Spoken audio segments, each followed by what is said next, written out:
ಎಲ್ಲರಿಗೂ ನಮಸ್ಕಾರ. Welcome back to my channel Sonu special. ಇವತ್ತು ನಾನು ಒಂದು ಟ್ರೆಡಿಷನಲ್ ಹೆಲ್ತಿ ಡಯಟ್ ಫುಡ್ ಅಂದರೆ ರಾಗಿ ಅಂಬ್ಲಿ ಹೇಗೆ ಮಾಡೋದು ಅಂತೇಳಿ ತೋರಿಸ್ಕೊಡ್ತಾ ಇದ್ದೀನಿ. ಸಾಮಾನ್ಯವಾಗಿ ಎಲ್ಲರಿಗೂ ಗೊತ್ತಿರುತ್ತೆ ರಾಗಿ ಅಂಬ್ಲಿ ಮಾಡೋದು ಹೇಗೆ ಅಂತೇಳಿ. ನಾನು ನಮ್ಮ ಮನೆಯಲ್ಲಿ ಹೇಗೆ ಮಾಡ್ತೀವಿ ಅನ್ನೋದು ನನ್ನ ಸ್ಟೈಲಲ್ಲಿ ನಾನು ತೋರಿಸ್ಕೊಡ್ತೇನೆ. ಜೊತೆಗೆ ಇದನ್ನು ತೊಗೊಳೋದ್ರಿಂದ ನಮ್ಮ ದೇಹಕ್ಕೆ ಆಗೋವಂಥ ಪ್ರಯೋಜನಗಳೇನು ಅನ್ನೋದನ್ನು ತಿಳಿಸ್ಕೊಡ್ತೀನಿ. ಬನ್ನಿ ಹಾಗಾದರೆ ಹೇಗೆ ಮಾಡೋದು ಅಂತೇಳಿ ನೋಡ್ಕೊಳ್ಳೋಣ. ಮೊದಲನೇದಾಗಿ ಒಂದು ಮಿಕ್ಸಿಂಗ್ ಬೌಲ್ಗೆ ನಾನೊಂದು 3 ಟೇಬಲ್ ಸ್ಪೂನಷ್ಟು ರಾಗಿ ಹಿಟ್ಟು ಹಾಕ್ಕೊಳ್ತಾ ಇದ್ದೀನಿ.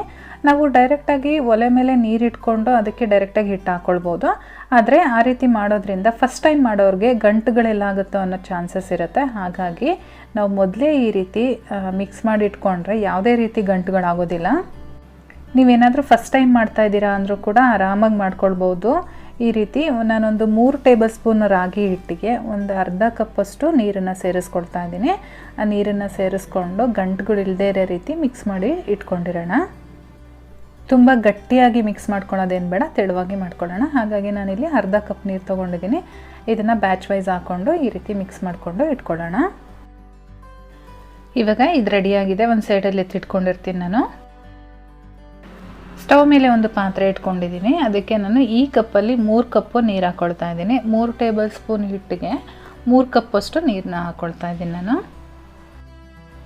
ಇವಾಗ ನಮಗೆ ಇದು ನೀರು ಕುದಿಬೇಕು. ಹಾಗಾಗಿ ನಾವು ಒಂದು 2-3 ನಿಮಿಷ ವೆಯ್ಟ್ ಮಾಡಬೇಕಾಗತ್ತೆ.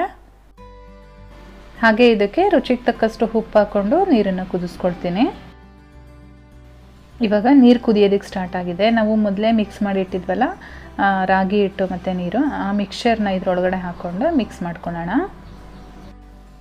ಗಂಟುಗಳು ಆಗದೇ ಇರೋ ರೀತಿ ಈ ರೀತಿ ಚೆನ್ನಾಗಿ ತಿರುಗಿಸ್ಕೊಂಡೇ ಬೇಯಿಸ್ಕೊಳ್ಬೇಕು. ಹೈ ಫ್ಲೇಮಲ್ಲಿ ಇಟ್ಕೊಂಡು ನಾವು ಬೇಯಿಸ್ಕೊಳ್ತೀವಿ ಅಂತ ಅಂದರೆ ಉಕ್ಕು ಬಂದಾಗ ನಮಗೆ ಹಿಂಸೆ ಆಗುತ್ತೆ. ಹಾಗಾಗಿ ಈ ರೀತಿ ಲೋ ಫ್ಲೇಮಲ್ಲಿ ಇಟ್ಕೊಂಡು ಒಂದು 10 ನಿಮಿಷಗಳ ಕಾಲ ಚೆನ್ನಾಗಿ ಬೇಯಿಸ್ಕೊಳ್ಳಿ. ನಾವು ಹಾಕಿರೋ ಅಂಥ ಹಿಟ್ಟು ಚೆನ್ನಾಗಿ ಬೇಯಲಿಲ್ಲ ಅಂತ ಅಂದರೆ ಹೊಟ್ಟೆ ನೋವೆಲ್ಲ ಬರೋ ಚಾನ್ಸಸ್ ಇರುತ್ತೆ. ಹಾಗಾಗಿ ಹಿಟ್ಟನ್ನು ಚೆನ್ನಾಗಿ ಬೇಯಿಸ್ಕೊಳ್ಬೇಕು.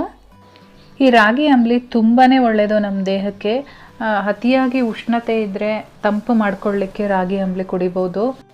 ಅಥವಾ ನಾವು ವೆಯ್ಟ್ ಲಾಸ್ಗೆ ಯೂಸ್ ಮಾಡ್ತೀವಿ ಅಂದರೆ ನೀವು ಬೆಳಗ್ಗೆ ಸಂಜೆ ಈ ರೀತಿ ರಾಗಿ ಅಂಬ್ಲಿನ ಮಾಡ್ಕೊಂಡು ಕುಡಿಬೋದು. ಹಾಗೆ ನಿಮಗೆ ಕಾನ್ಸ್ಟಿಪೇಷನ್ ತೊಂದರೆ ಇದೆ ಅಂತ ಅಂದರೆ ರೆಗ್ಯುಲರ್ ಆಗಿ ರಾಗಿ ಅಂಬ್ಲಿನ ಸೇವಿಸ್ತಾ ಬನ್ನಿ. ಕಾನ್ಸ್ಟಿಪೇಷನ್ ಕೂಡ ಕಡಿಮೆ ಆಗುತ್ತೆ. ರಾಗಿ ಅಂಬ್ಲಿ ತುಂಬ ತಂಪಾಗಿರೋದ್ರಿಂದ ನಿಮಗೆ ಗ್ಯಾಸ್ಟ್ರಿಕ್ ಸಮಸ್ಯೆ ಕೂಡ ಹತ್ತಿರ ಬರೋದಿಲ್ಲ.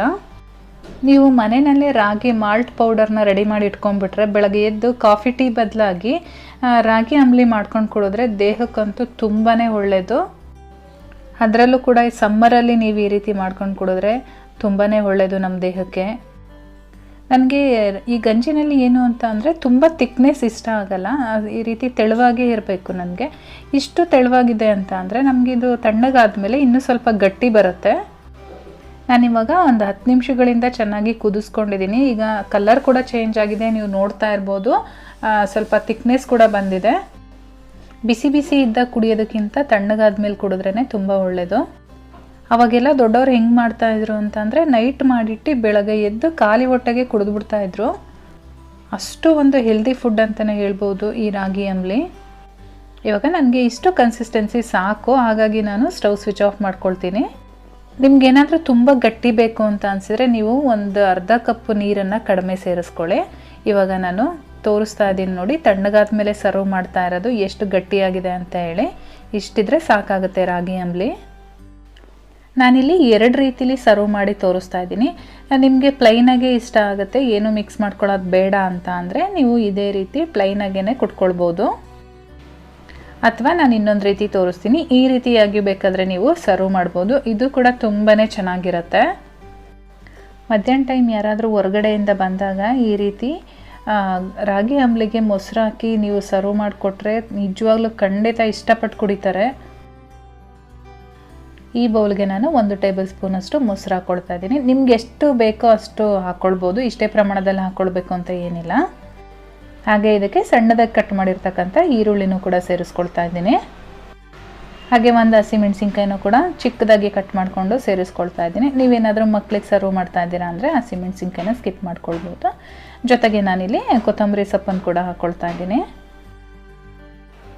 ಫ್ರೆಂಡ್ಸ್, ಹೆಲ್ದಿ ರಾಗಿ ಅಂಬ್ಲಿ ರೆಡಿಯಾಗಿದೆ. ಇಷ್ಟ ಆಗಿದ್ರೆ ಒಂದು ಲೈಕ್ ಮಾಡಿ, ಹಾಗೆ ನಿಮ್ಮ ಫ್ಯಾಮಿಲಿ ಫ್ರೆಂಡ್ಸ್ ಜೊತೆ ಶೇರ್ ಮಾಡ್ಕೊಳ್ಳಿ. ಪ್ರತಿದಿನ ಈ ರಾಗಿ ಅಂಬಲಿನ ಮಾಡ್ಕೊಂಡು ಕುಡೀರಿ, ಹೆಲ್ತಿಗೆ ತುಂಬಾ ಒಳ್ಳೆಯದು. ಹಾಗೆ ನನ್ನ ಚಾನಲ್ನ ಇನ್ನೂ ಸಬ್ಸ್ಕ್ರೈಬ್ ಮಾಡ್ಕೊಂಡಿಲ್ಲ ಅಂದರೆ ಈ ಕೂಡಲೇ ಸಬ್ಸ್ಕ್ರೈಬ್ ಮಾಡ್ಕೊಳ್ಳಿ. ನಾನು ಮತ್ತೆ ಸಿಗ್ತೀನಿ ನಿಮಗೆ ಇನ್ನೊಂದು ಈಸಿ ರೆಸಿಪಿಯೊಂದಿಗೆ. ಅಲ್ಲಿವರೆಗೂ bye bye, take care, thank you for watching.